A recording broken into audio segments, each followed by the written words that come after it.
So, okay, one second. Okay, so as you all know, we always feel tremendously privileged to have such amazing women coming on to speak for us and to share with us all these, if it's Torah or it's counseling or whatever it is that we are so privileged to have all the time in the eclectic way that it comes across is so amazing. I'm telling you, it's still, and also giving us women the ability to see the greatness of so many women. For me, after doing this for so many years, it's still it's still mind-boggling to me every time I see another woman presenting or another woman actualizing the gifts that she was given and her potential and how she's using it in the world. And I'm telling you, it never it never becomes tiring, or I never get jaded, or I never feel like, oh, I'm always so enamored and in awe of all these women. And also, to be really honest, that I get to be a part of these women. So, and part of this Jewish nation. And I just want to say one more thing. Like, I don't know if you've noticed, with everything that we have been facing as a Jewish people, how how for me, in my lifetime, I've never felt more proud and and how much more emphasized it is of how holy we are as a people and how great the women of Am Yisrael is. Like, when you compare now what's going on in the world to who we are and the way that we respond and what we do as a nation with Torah and tefillah and dancing and love and tzedakah and chesed and care, it is, I don't think, on one hand, we've seen such tragedy, but on the other hand, Hashem has shown us who we are as a nation and how beautiful and great we are. So I just had to say that. Penina is a licensed therapist with over 20 years of experience. She specializes in couples and family therapy, as well as marriage, premarital education, utilizing emotionally focused therapy, EFT, to help couples and families. She is passionate about creating awareness about the importance of pre-education.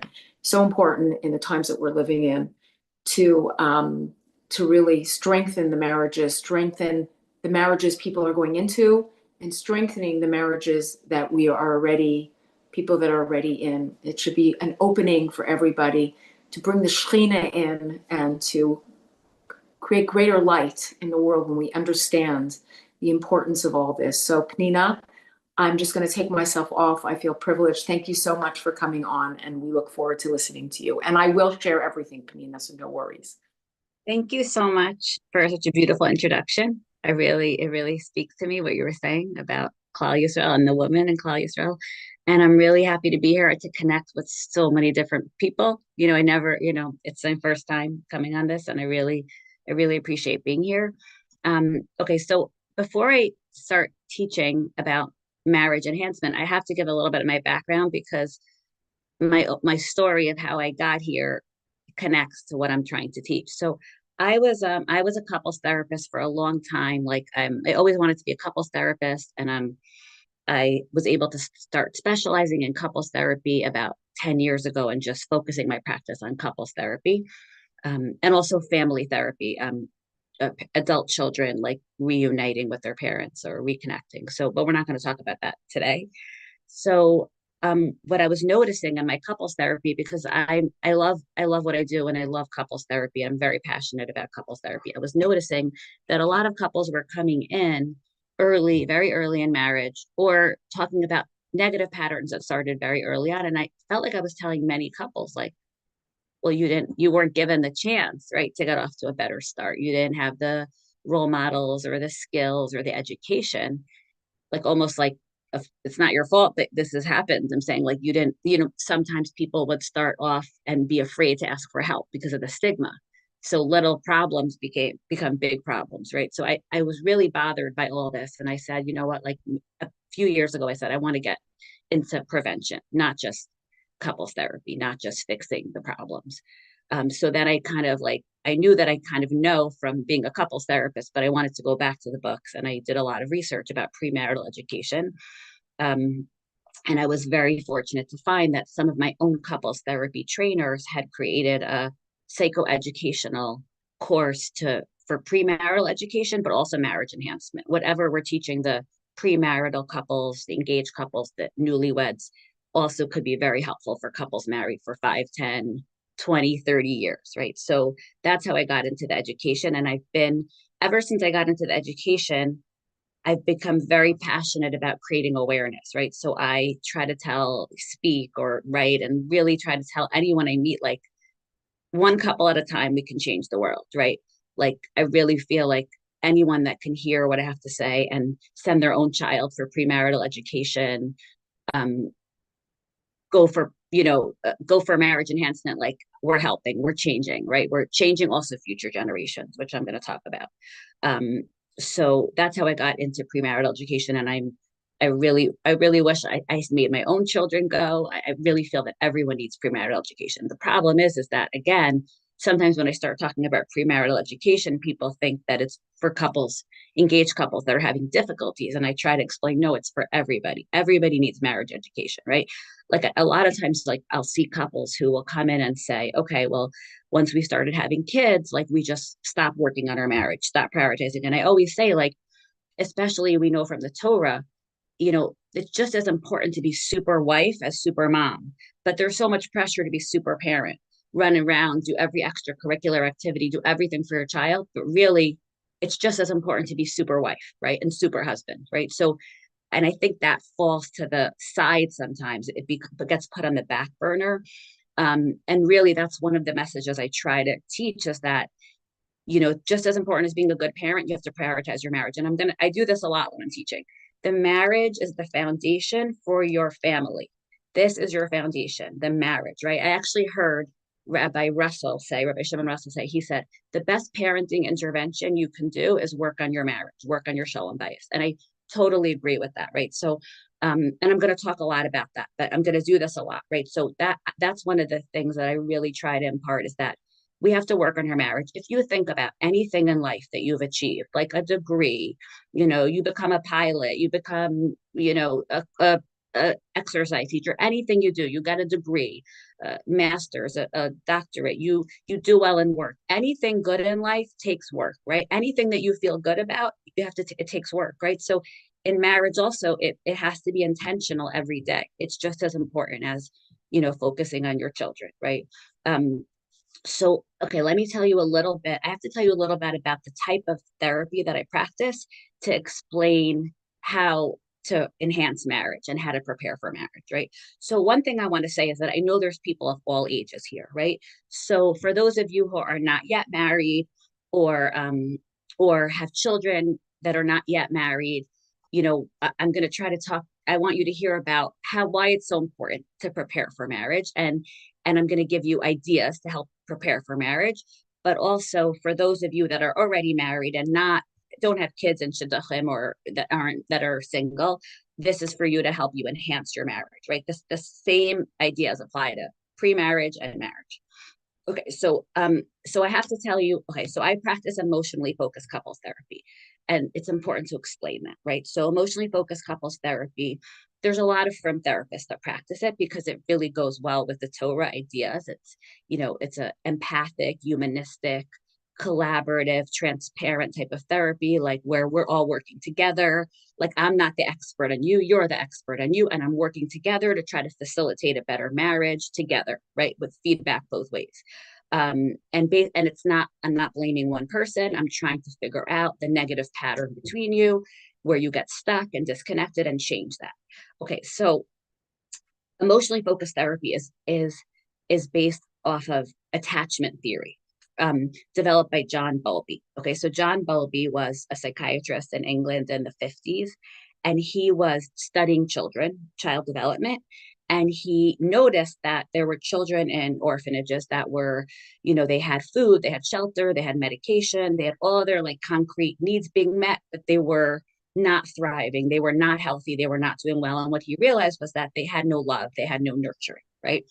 So based on his theory is there's an attachment need from cradle to grave. Attachment means connection, right? So it's not only that children need attachment, love, and connection, adults need it as much. So Sue Johnson. Okay, so now I'm going to tell. I have to explain to you who Sue Johnson is because we can all learn from her, and I'm going to quote her a lot today. So Sue Johnson was a couples therapist in Canada, and she was very successful. And tons of people were coming to her, but she's like, "We're not helping our couples enough." She was. I always say she was very Nishmat and accessible, and that's what really appealed to me about emotionally focused couples therapy. And these are important ideas. I'm telling you about emotionally focused therapy. It's not just because it's an intro, because one of the ideas that I'm the most passionate about is, aside from preparing for marriage, I'm very passionate about giving couples hope. That's what I love to do because we all need help. Marriage is difficult. Everyone needs help at different stages. Every family needs help at different stages. So EFT is so powerful and accessible and comfortable for couples. You don't feel judged. And the reason I want to share with you about this is because I believe that there's really hope. I always tell couples when they ask me if there's hope, I said, if both people are willing to work on their relationship and both people are willing to point the finger at themselves and say, this is what I'm doing to hurt my spouse, this is where I can improve, there is hope to have a better marriage, right? I mean, I'm not there, there's okay, that's once they're in there. Of course, there's reasons that there might not be hope, but I'm saying if both people really want to work on themselves and change themselves, um, so that's why I'm explaining about EFT, because I want you to all feel like there's hope for improvement in relationships, and it's worth putting in the effort because nothing is more important, right? Than like as Jews, what's most important in our lives? What gives meanings? Family and Torah, right? If you think about it. So we really have to focus on family. And I love this idea actually that I heard the Lubavitcher Rebbe said. He said that the time that he spends every day having tea with his wife is as important as putting on tefillin. That's a very strong statement, right? I heard it in a shiur from my own rabbi, right? So, but if you think about it, it makes sense because if you don't spend time with your spouse and you don't have a strong foundation to your marriage, nothing else is going to go well. You need to have that strong foundation for your marriage. Okay, so as I was saying about Sue Johnson, so Sue Johnson went on to develop a couples therapy that was research based, that gave a lot of hope. And that's what appealed to me about EFT. She was accessible. She was a best-selling author. And I strongly recommend her books. And even though she was a best-selling author and she trained thousands of therapists, I remember when she was still alive and I was a new EFT therapist, I called her and I emailed her and she got on a Zoom with me, right? Like she was just that accessible. And that's how I feel therapists should be accessible also. Okay. Okay. So let me move on to, let me just make sure I didn't miss anything important. Okay. So what I want to do is share my ideas about what we need to know to prepare for marriage and what we need to know, some ideas that will hopefully help you enhance your marriage. I'm going to give whatever I can in the time that I have, and then when we stop in your Hashem, we'll do it another time and I'll keep going. Okay, so I'll do what I can today. So one thing there's one thing I just want to say. I want to explain two terms that I'm going to be using a lot. Okay, so I explained Sue Johnson because I'm going to be talking about her a lot. So, okay, emotional safety is very important to have a healthy marriage. Okay. So, what does emotional safety mean? Emotional safety means that I can share something with my spouse and not be afraid of being judged or criticized or make that my spouse is going to get angry. I have to feel accepted, right? So in a marriage, if it gets off to like a start where, when one person shares their feelings, the other one is defensive, minimizes their feelings, gets angry, then the other person is afraid to share their feelings, and then it's very hard to have closeness, right? So what I always say is that to have emotional safety, both people have to be receptive. Try to hear what your spouse is saying. Try not to take it personally. Try not to get defensive. Try to like really hear and understand. And then the one who's speaking has to say these ideas without drawing blood, right? So when you're sharing your feel, you do have to share your feelings to have a healthy relationship, but you don't have to be mean or nasty or critical. You can say it, you could present it in a way that the other person can hear it. So to have this secure attachment, you have to be a good listener, and you have to speak in a respectful way, right? So secure to have emotional safety, you need to have that to really have a healthy marriage. So I'm going to talk more about emotional safety now. When we talk about how do you what like, let's say my goals for couples therapy is to help a couple, and this idea comes from Sue Johnson, to have a secure attachment, right? So that's the goal. That's what you need to really have a good relationship. So what does secure attachment mean? Secure attachment means that I can trust that I feel accepted by you, that I feel like I belong with you, I feel comfortable, and I feel safe emotionally and physically, right? So in order to really have this close relationship, you have to feel accepted. You have like I always we this always comes up in couples therapy, but we each have our strengths and weaknesses, right? Each person you marry is a package. Nobody's perfect, right? So and a lot of times like you have to say that to yourself before you react, right? Like I'm not going to get upset about this because there's so much good, right? So but I always say like so sometimes I had a client who came to me and he said, I didn't criticize my wife in 20 years. The therapist told me not to criticize her. I didn't criticize her. Now I saw in the room, whenever she would say something he didn't like, his face would turn red, right? So it's not enough to just not say it. You have to change your perspective, because if I'm not saying I'm upset, but I'm judging you and I'm not curious and open to understanding you, you're going to know how I feel. You're still going to not feel that secure attachment, right? So with emotional safety and secure attachment, the other person has to be receptive, has to be accepting of your strengths and weaknesses. Like we couldn't, you learn after years of marriage what you're both good at, and you're each good at, and you complement each other, right? And you can joke about it, but like your own weaknesses, but like you have to feel accepted to have secure attachment. Now, we need secure attachment. Like we all need that by someone to kind of feel like we're not alone in the world, right? Okay, so now I'm going to go on, but I just wanted to give you those ideas to remember. Now, it's I like this quote. I'm going to read a quote to you from Yaakov Langer. I went on his podcast like years ago, and he said this, and I'm like, this is so true. He said it's kind of interesting that you have to take all these tests and practice to get a driver's license. Yet when you get to a certain age, you can just get married, no preparation needed, right? And that kind of sums up like one of the ideas that I try to teach, right? Like marriage is so important. Like if you go to Disney World, you Google, well, what ride should I go on, right? You go on any vacation, you Google, you get the reviews, you get all prepared for vacation. Any job, you're prepared. So with marriage, we also have to be prepared. So I always say, like, why is it a mitzvah even? Like, why is it so important for us as Jewish women to prepare for marriage and to enhance our marriage? And if you think about it, it's because we're impacting our future generations. And I'm going to read this quote from Sue Johnson.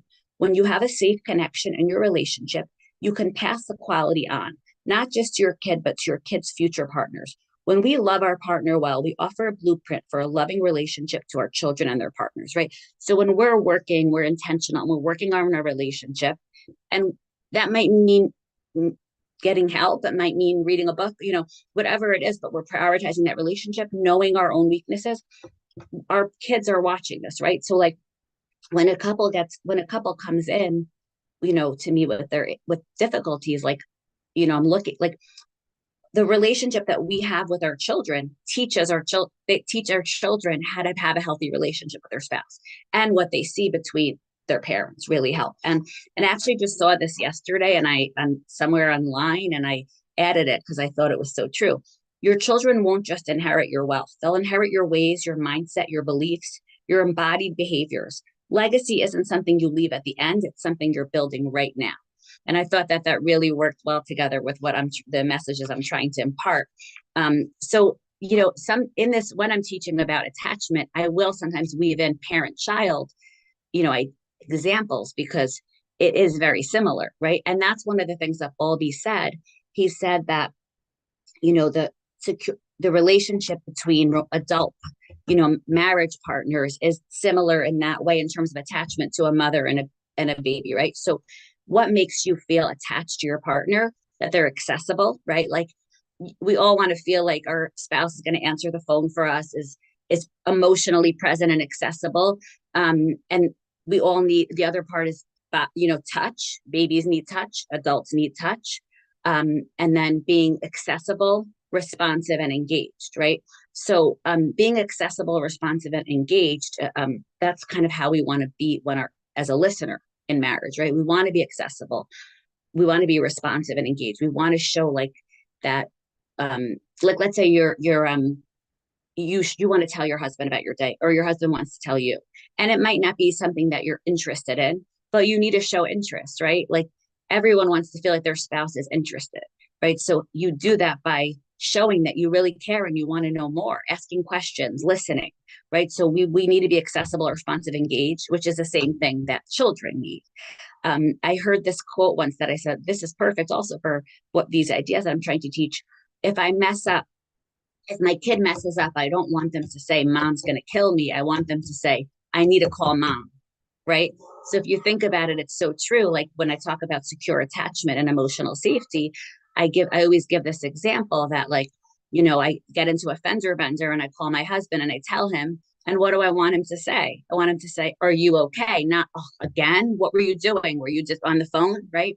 We all want to feel like accepted and like someone has our back, right? And so one of the ideas I always teach is like, we're all going to mess up, but we have to acknowledge and apologize, right? So many times when somebody's coming and telling me about something that went wrong, I'll say, okay, did you apologize? And they'll be like, well, she knows I'm sorry. He knows I'm sorry. And an apology isn't, I'm sorry, right? An apology has to show the other person that you understand how you made them feel, right? And an apology doesn't mean you're wrong. Whenever there's conflict in a relationship, it doesn't matter who's right or wrong. Like if you want to prioritize the relationship. So that means the only thing that matters is the space between us, not who's right or wrong. So if I hurt you, even though I didn't do anything wrong or it's unintentional, I need to acknowledge your feelings, right? So like whenever if you have a fight, right? So a lot of people don't know how to repair it, right? One person won't want to talk about it. One person will want to talk about it, which is very uncomfortable for the one that wants to. So I always say, so just, for the one who doesn't want to talk about it, just give it a little time. Say, I need a half hour, right? That person who is more of like a withdrawer, someone that's not as comfortable talking about their feelings, needs a little time, right? To talk about it. They need to process their feelings, but it's not fair to the other person to just like, or to the relationship to sweep it under the rug. So you say, okay, I need 20 minutes. I need a half hour. But you can't, because you'll be surprised, like a lot of, or you might not be, but I'm saying people like will just not want to talk, let's say if of course you sweep it under the rug and then the same thing keeps happening, right? In every argument, the same thing keeps happening. So what I always tell couples is if you really want to like repair from the fight, the only way to really repair is both people have to feel understood, right? So if to really repair from a fight, you have to hear each other out and understand how the other person feels, really understand how they feel and why they were upset. What doesn't matter again if you're right or wrong, but they're still hurt. One of the things that Sue Johnson actually said to her own son when he got married, she wrote a letter to him and she said, the best thing I could tell you, the most important thing that I want you to promise to do when you get married is that when you're in a fight, you turn and risk and you stay open to your spouse and you don't get defensive or critical, because what happens is that when we're in an argument, a lot of times we don't think about, okay, well, I trust this person, we have this bond, and then we pull away and withdraw or fight. And we don't, but if she was saying that if you can believe in your relationship and your bond and stay open and responsive and each person be vulnerable, right? Now, of course, it's hard to be vulnerable if you don't have emotional safety, right? So we're going to talk about how to create emotional safety. Well, we spoke about it a little, but again, to have emotional safety, the other person, that both of you have to feel accepted, belonging, comfort, and safety. You have to feel accepted, right? So to have emotional safety, we have to get rid of our judgment, right? We have to like accept our spouse with their strengths and weaknesses, right? And that might mean working through behaviors that are really difficult, but still having that acceptance. If you don't have that acceptance, so when your spouse is upset, this is also part of the repair. Instead of being judgmental, try to be curious, right? Why is my like people just feel stuck when their spouse is upset and they don't know what to do. So I say, try to be curious. Why is she so upset? Why is he so upset? There's more going on here. Um, so the other thing that I think gets in the way of some of this healthy communication is like I find that I see this all the time, that we leave out words, right? Like we don't say enough. So again, like I said before already, we think, oh, he knows how I feel. She knows how I feel. Like I always give this example, like a husband's going away on a business trip, or a husband has to leave to work or shul in the middle of a fight and just leaves, right? So like you don't have a choice, you have to leave, but you could say, I'm sorry, I wish I could be here. So there's a very big difference. Let's say your wife asks you to, you ask your husband for something and he says, no, we can't afford it. There's a very big difference between saying no and saying, I'm really sorry, I wish we could. I understand why it's important to you. Like maybe it down the line, right?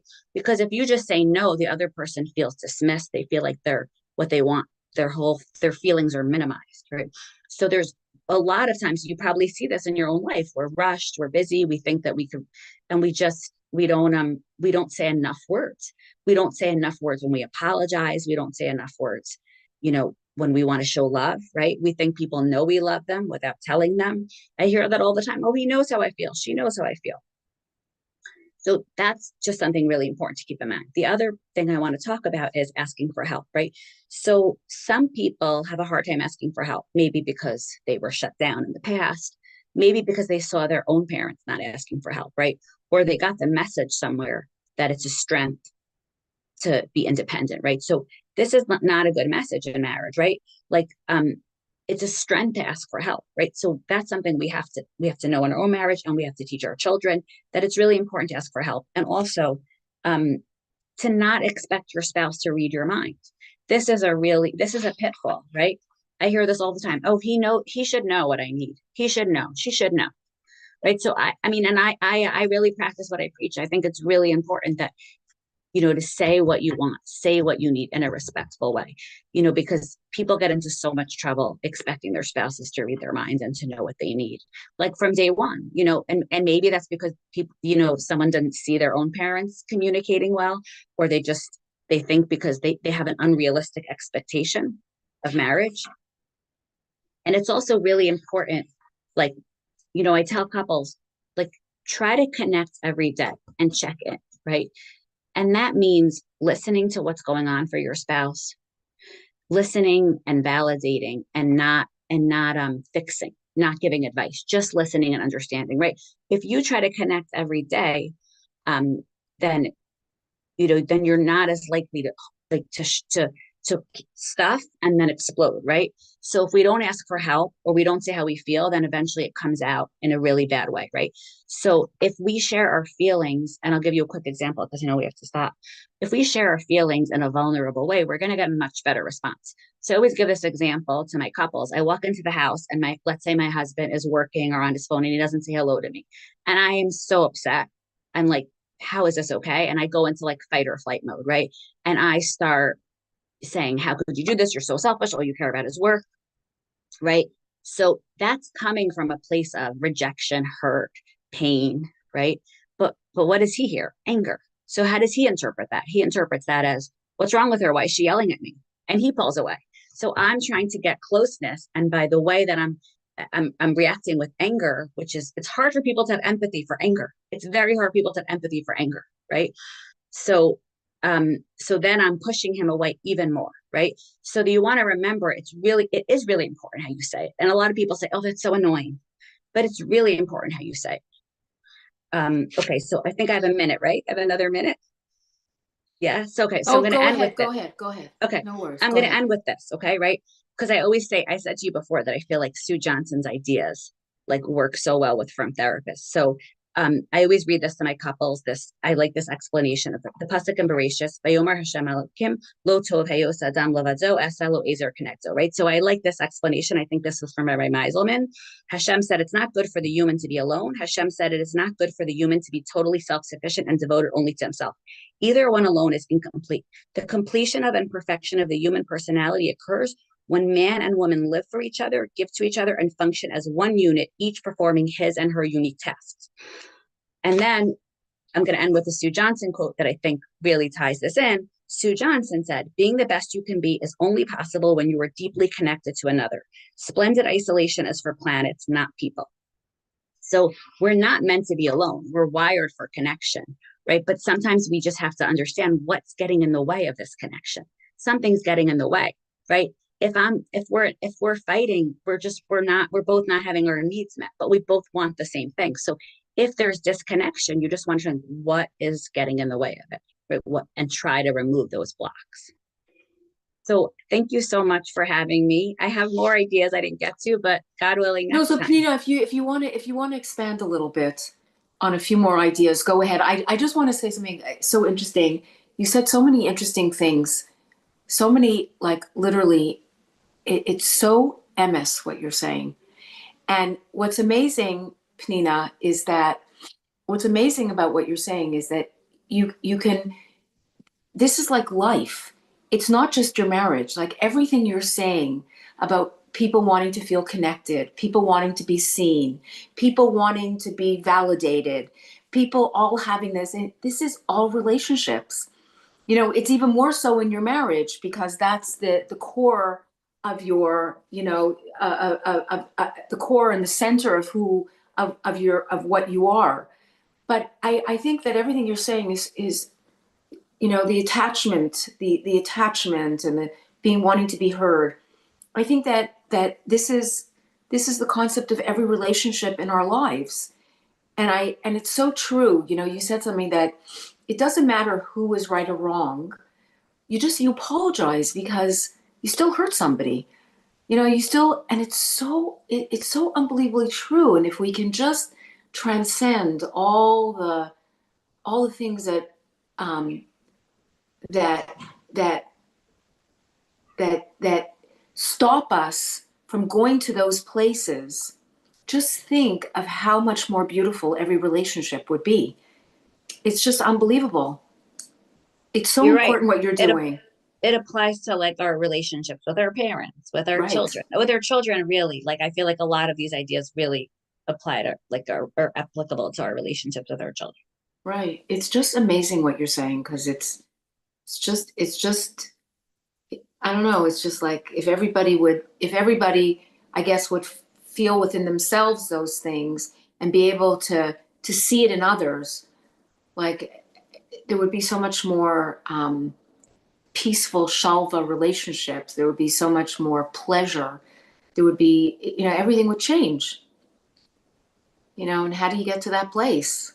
So much inner work, but if you want to expand a few minutes and then I'm going to open it up for questions because before everybody starts to leave, I think people want to ask you some questions about it. So, Or so just a few more ideas. One thing to keep in mind, which you made me think of, is that like the art of listening doesn't come naturally to most people. Like if you never had like a secure relationship where somebody listened to you, you might not know how to be a good listener. So you need to learn, right? Because that's a really important part of marriage, right? Like a lot of times people, like almost every day, I'll hear a couple say, "You're right, but." So I say, "Well, the but just undid what you oh, said." Right. So you're right, but right. So like a we, listener for what did they listening. say? We couldn't hear. You got Okay, cut so off for a minute. if one person in the relationship is expressing a concern and the partner says, you're right, but." So I say, Right. okay, the but just undid the first part, right? Like we have to, you have to, for a person to feel understood, you kind of have to show them, I understand why you feel that way. Like, yeah, I do raise my voice sometimes, or I get anxious. So I understand that you would feel that way, right? Like people really need to feel validated to feel close. They really need to feel heard. So many people complain about not feeling seen, not feeling heard, right? Because sometimes when you start off with these negative patterns, they just become so ingrained that then when an argument happens, both people are overreacting so much because of all the previous fights. Forget about what's happening now. They're like, oh, yeah, she's going to do this and he's going to do this, right? So, like, I'll tell couples, okay, let's go back and build the foundation, right? Building the foundation means accepting your partner, making your partner feel emotionally safe. Work on those two things, right? You have to feel accepted, not judged. And then also you have to create that emotional safety. The emotional safety means I'm going to really listen to your feelings. I'm not going to get angry at you for feeling a certain way. It might be hard for me that you're upset at me, but I'm not going to get angry that you're upset, right? You're entitled to those feelings. You're allowed to be hurting. Just because you're hurting doesn't mean I did something bad or wrong, right? Like I might have touched a raw spot, right? We all have our raw spots, right? We all have different things that are hard for us. And then the other part that like Sue Johnson always says is like, it's not enough to learn communication skills. You have to work on the emotional safety, right? Because if you have communication skills and then you're in a fight, if you can't trust your spouse in the fight, you're going to blow up. You're going to go up here. You're going to go into fight or flight. If you got into an argument, but you really know you trust your spouse and you have that foundation of security, you have emotional safety, you're not going to get as dysregulated. When we get dysregulated, we dump our emotions and we don't think. And that's when we say things that make the relationship worse. So if you're working on the relationship and working on healthy communication and feeling heard and understood, the fights are not going to be as bad. So Also that's some, personal accountability. It's yeah. also it's also being mature enough to take personal accountability and to say, you know what, you're right. I didn't listen to you, or I didn't respond properly, or I didn't acknowledge your feelings. It's also growing up and being mature enough to take some personal accountability. And I think with the younger generation, Penina, and if I'm not mistaken, I think that's a very difficult thing for them today, to take personal responsibility. And that's why so many people are getting out of marriages quicker. And that's why we're seeing such crazy amounts of divorce rates within younger couples that we never saw before.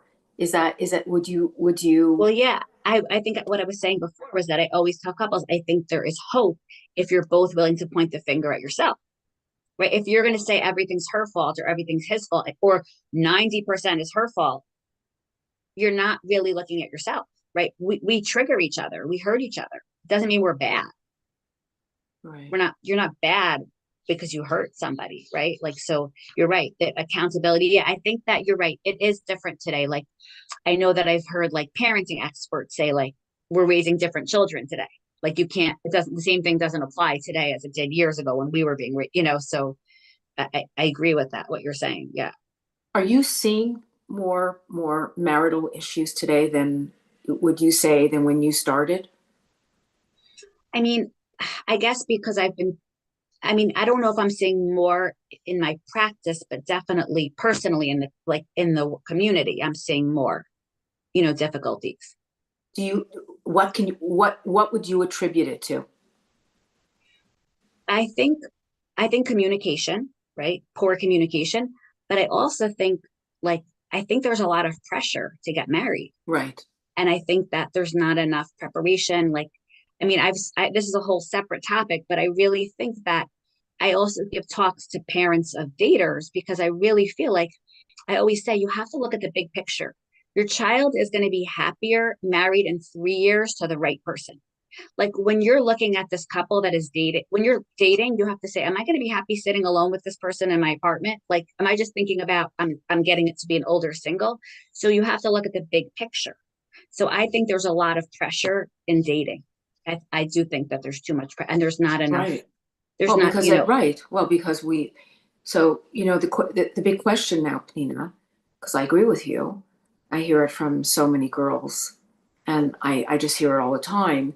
And the big question is, like, maybe that's the accountability that we as a community have to start taking and start making changes. That we are complicit in this problem today, and we've created this generation of 18 and 19-year-old girls who think they have to get married, because if they don't get married, then by the time they're 22, that we have deemed them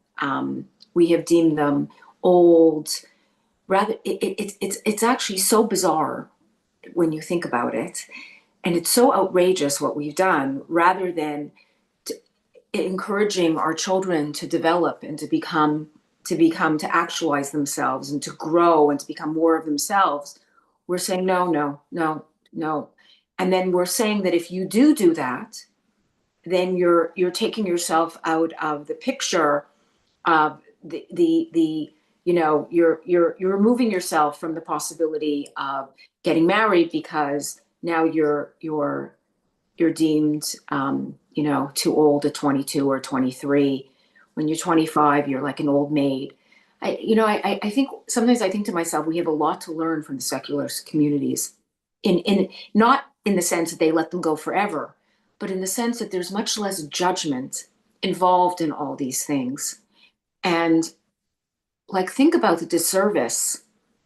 I remember when my daughter was in Stern, and she would tell me how the girls used to sit and cry because the pressure was so immense.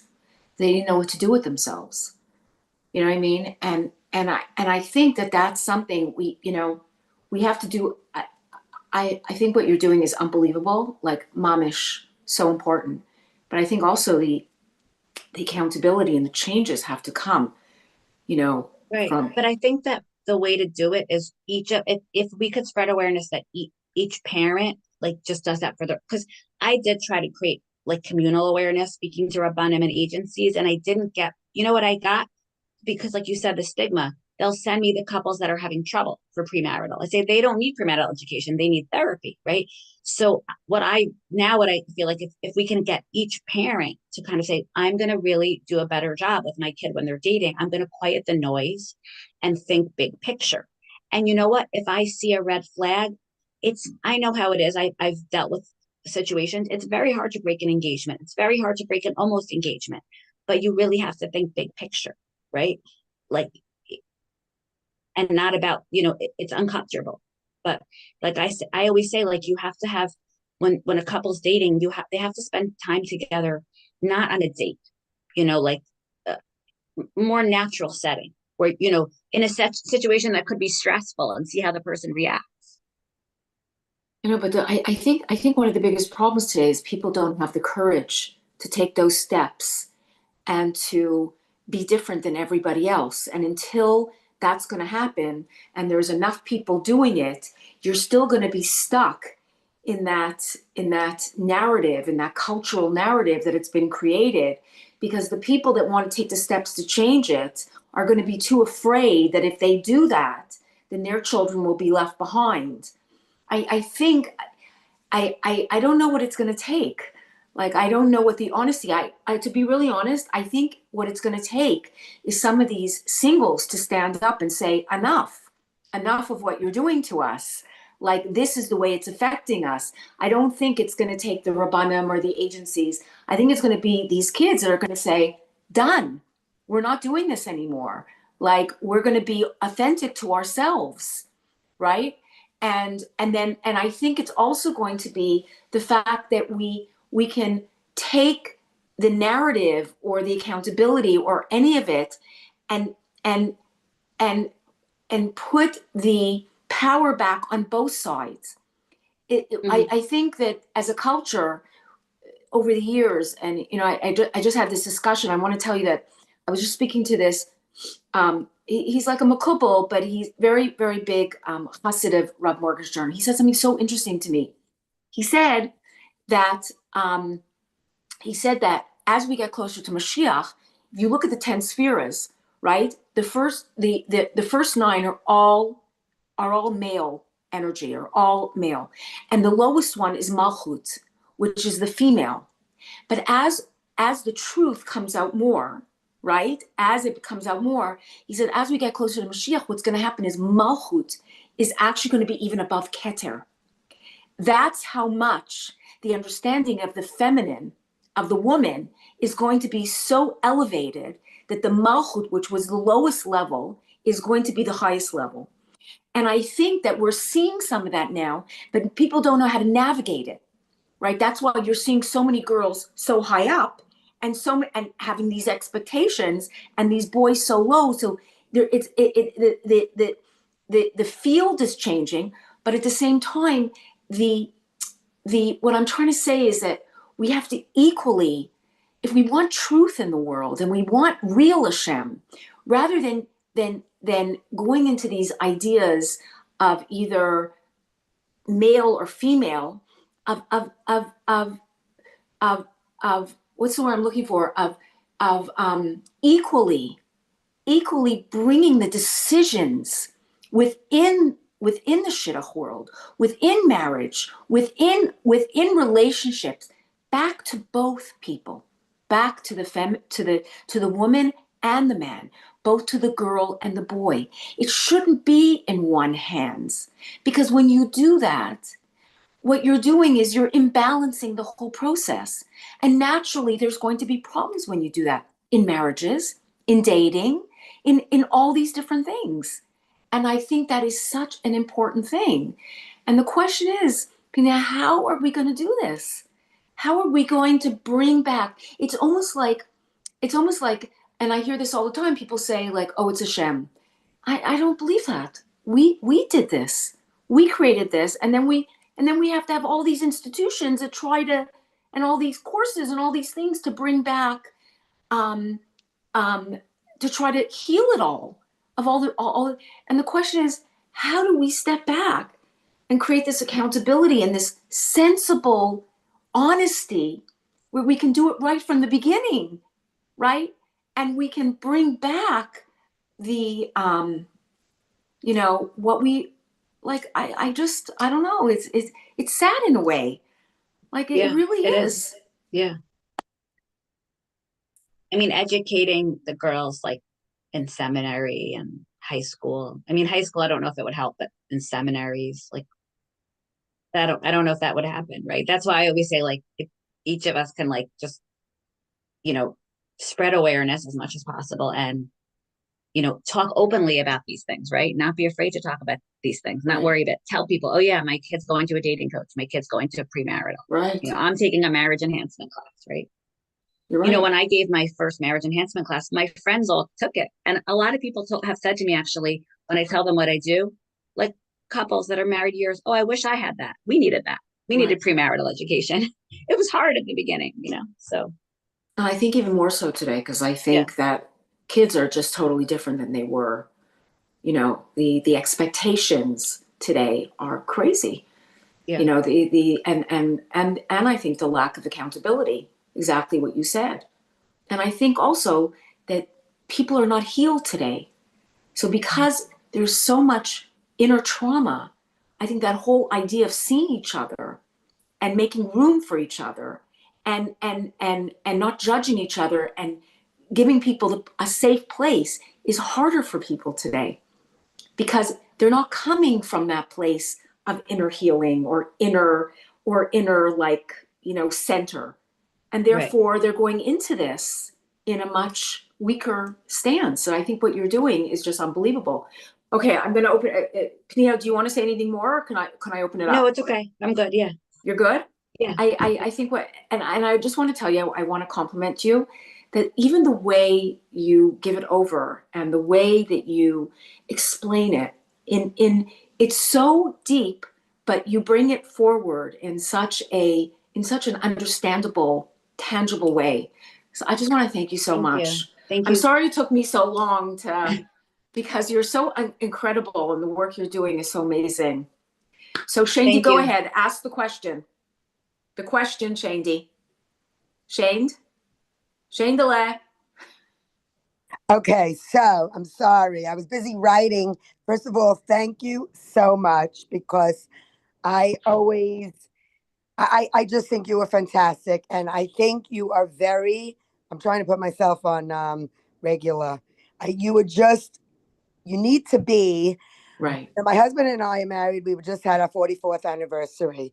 Okay, but And Shandy, go ahead. Just take the the question. bottom line is, we always say rabbanim, teachers, because I have a granddaughter that's now in the parsha, and very, very firm. I want a I know. learning boy, only this. And I'm very hands-on grandparent. You need to I got to get you, and I will. I'm in the 5 towns, but you need, and I'm very determined. But you need to be, no, you need to be in high schools for seniors. You need to be, a trainer, and as a trainer, you have to teach children how to lose weight before they go on shidduch and take care of themselves. The same way you need to be in seminaries, you have to be at shuls, at women's shuls, you need to be at boys' yeshivas, so you could teach boys, I raised 4 sons, but you need to teach boys and how to treat women. You have to, where do you live, Penina? Boca Raton. Boca Raton. So But you, but Leslie, you, but you know what it is? You can teach the kids, no, it but has to if be there, a course.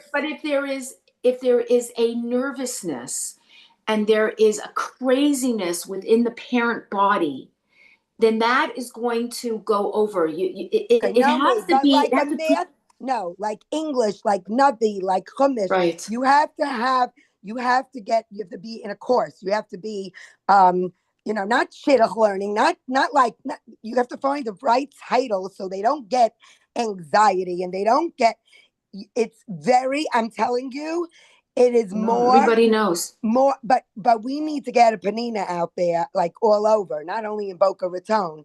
And I am going to be determined. I need your number. Can you put your number down on the chat so I can I'm going to write it? share everything, Yes, Shandy. Naomi's. I'm going to share everything afterwards Because on the group. every single, and it's not only about shidduchim, it's about sibling rivalry. Right. And That's what we I'm better said. than you, like you said. You are, and Leslie Sklar comes to my aqua. She told me that she does learning chavrusa with you, as because I sent the flyer out because now Naomi said send it out, and you really, because there's Zoom and something COVID, the Zoom came out that we could all be together and hear you and listen, and you need. I will help you get groups together, like I Okay. get. So Shandy, I will share her information. I'm going to let Lynn ask the next It's question. a very big Thank you. avoda. Thank you. Right. Okay, thank you, Thank you. Penina. Right. Thank And you. Thank and you and so and the much. person. Right. Right. We really No, we. because can I just ask you one question? I do have a question. When someone is in a very deep, and I'm not only talking about a marriage, in a deep relationship of a situation that was anger and upset, and and one got very, very hurt by the abusive way one spoke to someone, and the other one just wanted tachlis. I need this, you owe me this, you this, and they shut you down, and then you try to have an intermediator in between. How do you know when it's too deep? Like, how can you help Trust someone? yourself. Trust yourself. And how can you know that you could help someone else? A lot of people talk to me. A lot of people confide in me, Mhm. and I give them chizuk. But how do you know to tell what? I'm not a professional like you, so how do you know that it's like you're not? Sometimes you're in it to win it, and sometimes you're so deep that Okay, you're Penina, go ahead. drowning. Penina, go ahead. Okay, so I mean, if it's I think I understand your question.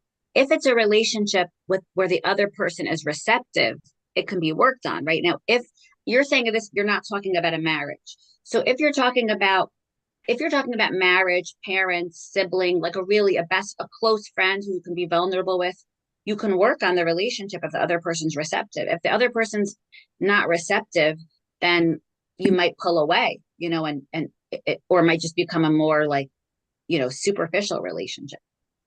Right. Right. So how do you get to the not superficial relationship? Well, the other person has to be receptive. If And Right. if the other person is change, not receptive, then they're then dead. Then if the it's other not. person's not receptive, again, if it's a close relationship, you could really push the person to go for therapy with you if it's someone in your family. But if it's someone who's not a relative and they're not receptive, Right. there's nothing, you Right. can't force someone to change. Right. Yeah. Lynn, I'm going to let Lynn ask the next question. Thank you. Thanks, Shandy. Okay, Thank go ahead, you. Lynn. Go ahead.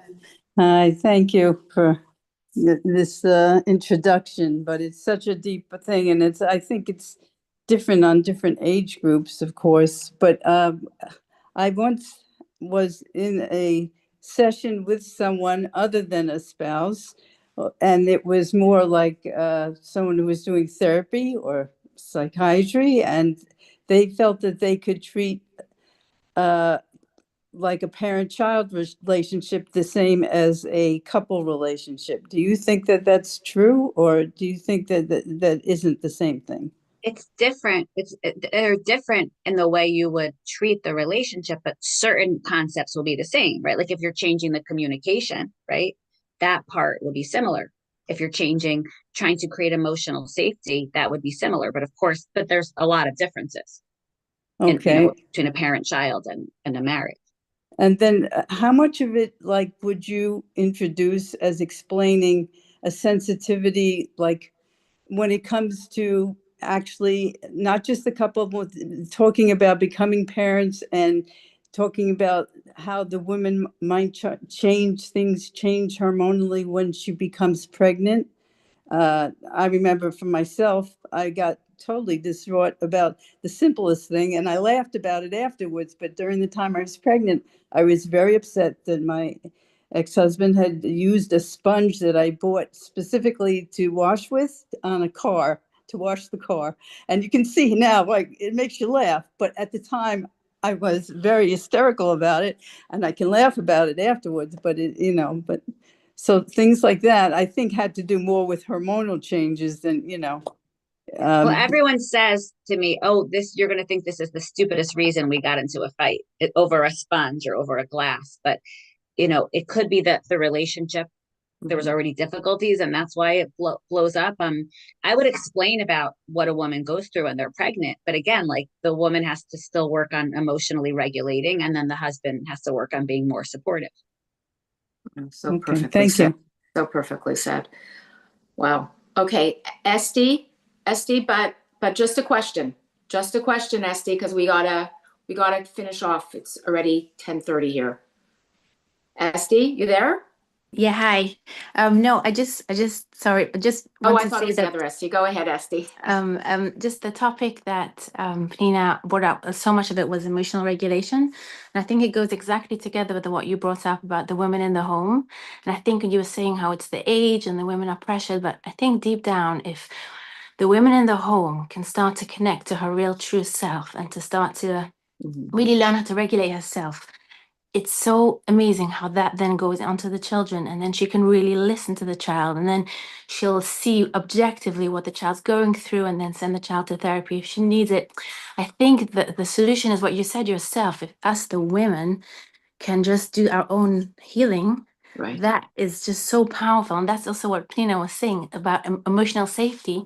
It goes with our children, which then will help them grow to be emotionally stable, which will then prepare them for marriage. So it's really, this is how I see it. And it's from all this charm that you've put on all these years. It's all about healing the soul and healing Right. us.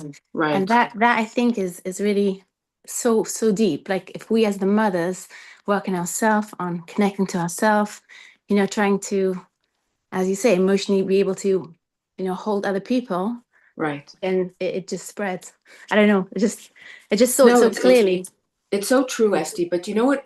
I always say, it's so true. Like, and all the speakers we hear and the courses we take is all about healing our own inner self. But the other aspect I think that is so important for us to also acknowledge, and I think it's also about accountability, is each of our role in making sure that we give safety to somebody else. Yeah, it all comes down to us feeling safe and us healing, but it's almost like a wheel, like a gerbil wheel that keeps going round and round, right? It's almost like you feel this, then somebody else says that, then you feel this, and then you try to It's a heal. But then, vicious cycle. right. And I think that it is about our own healing, but it's also about taking the responsibility of really seeing other people so that they don't have that pain. It's almost like, why do we have the pain? Because somehow we were shamed or blamed or something within our life that caused the pain. So then we have to heal the pain. But then we also have to think about, how can we be those people that don't do that to other people? And if we can all take a part in that and take a piece in that, then those shame and blames and all those things that are happening will be less and less, right? It's also, you ever notice, like, I always watch when people put up memes, like when they say, like, oh, that person wasn't there for me, or, nobody's really a good friend. And I always think to myself, there's other people that think that about you, right? Like, there's other people that think they're writing the exact same thing that you're writing. So how can we become those people that we want other people to be? Like, if we would become those people that we want everybody else to be, think of how much healing would be in the world, right?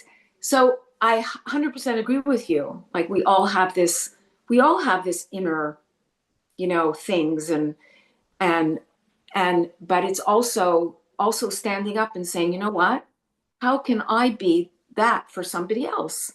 How can I give somebody else safety? How can I see somebody beyond what they're doing, but see them for the beauty of their neshama and show that to them?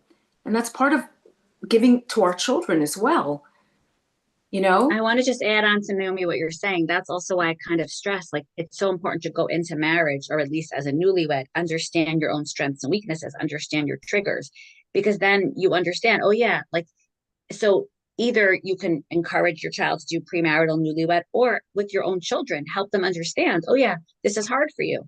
You need to know that going into marriage, right? Like your own difficulties. We're all imperfect, right? Right, We all need, exactly. but we need to know, like, oh, that's hard for me, and tell Right, our spouse that. right. I just want to end with this one little story, and I'm going to share. No worries, as I say, I always share everybody's information. I'm going to share Penina's course and how to get in touch with her.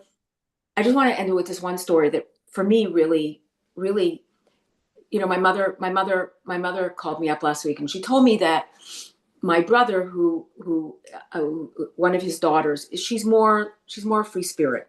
They all go to Beis Yaakov, and the principal called up and said, she wore some makeup to school, and this has like become like a Michigan thing in the Jewish frum world. And her skirts are the right length, but we expect it even to be like longer. And he said to my mother, "What am I going to do?" And you understand, like at that moment, because of the cultural pressure, right? Like you can go into that moment and like look at your child. And I said to my mother, the most important thing is for him to not shame her, that she should not feel any bit of shame on this issue. He can sit her down and say, listen, you're going to this school, they have rules. This is the rules, right? This is the way the life is. You go into you go to the you go into a place like this, you respect the rules. These are the rules, and you have to live by the rules. And you know what, if and I'm not whatever you, I understand you're trying to express yourself, maybe it's not, maybe it's not our way, maybe it's this, but well, let's find ways where you can put on a little bit of makeup so that you can express that part of yourself. I said, but the most important thing is not to turn to her and go, what are you doing? Who are you? Like this is like, right? Because it's just not the truth. And It's I like, think that that's one of the most important things. And that's with everything in our life today. And I think that's the place that we got to some degree. Like, I mean, you can stand in a room and you can see one girl is a little less sneeze than the other girl. And I guarantee you in that room, from people, they're going to judge who the girl who's less modest than the girl is. They're not going to try to think about the midos or how she keeps Shabbos or anything like that. It's all going to be based on the external. And I think that that's the work we all need to do, is seeing beyond, seeing the neshama. And I think our hostages have really, it's like Hashem like flashed that in our eyes on some of these people that we would have judged in such a specific way had we seen them beforehand. And yet we're all fawning over how they come out and how they serve Hashem. And what I think the lesson is, yeah, that's the Jewish neshama. We need to facilitate it. We need to be those facilitators that brings it out, that shows the love, that it's like the oil when you bring out the fineness, right? You're extracting, and that's part of our that's real Ahavas Yisrael. So Penina, go ahead, finish off. I'm sorry if I, No, that's you're we're I agree with what you said, and I think that, you know, what gets in the way of like that approach that you said about the kid with the makeup is the parents worrying, well, are they going to get into seminary, and what are they going to get a shidduch? right? Again, we're not looking at the big picture, right? Like I always say, what do you look for in a spouse? Kindness, right? Right. Like put that before what seminary do they go to, right? I know. Kindness, you know? I know. I know. And the biggest question is like, because what we don't realize in this avoda that we're doing is we're hurting our children. We are literally hurting a generation of children. And it's just like, if we can step back instead of this hysterical thing and like say like, what does Hashem want us to do? What does Hashem want us to do?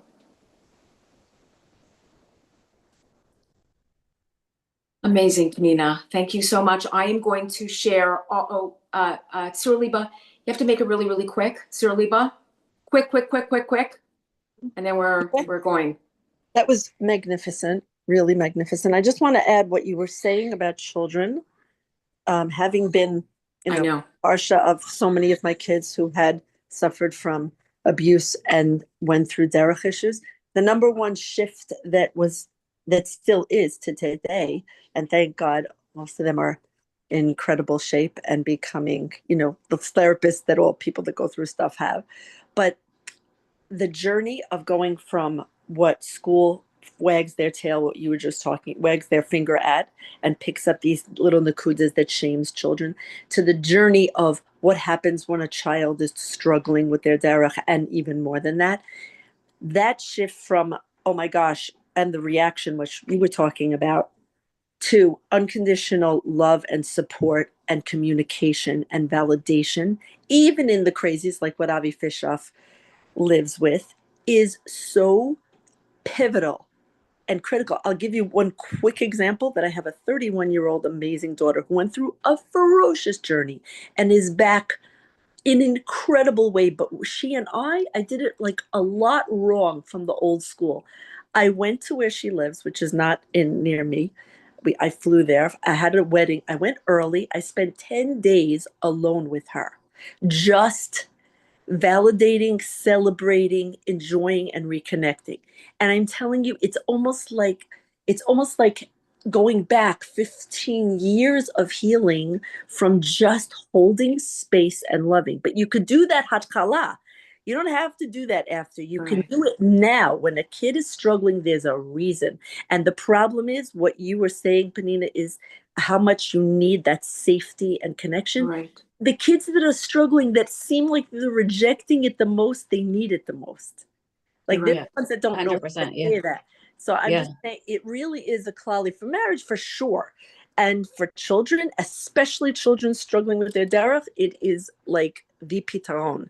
So kol kavod, and I'm looking forward to finding out about your course for my daughters.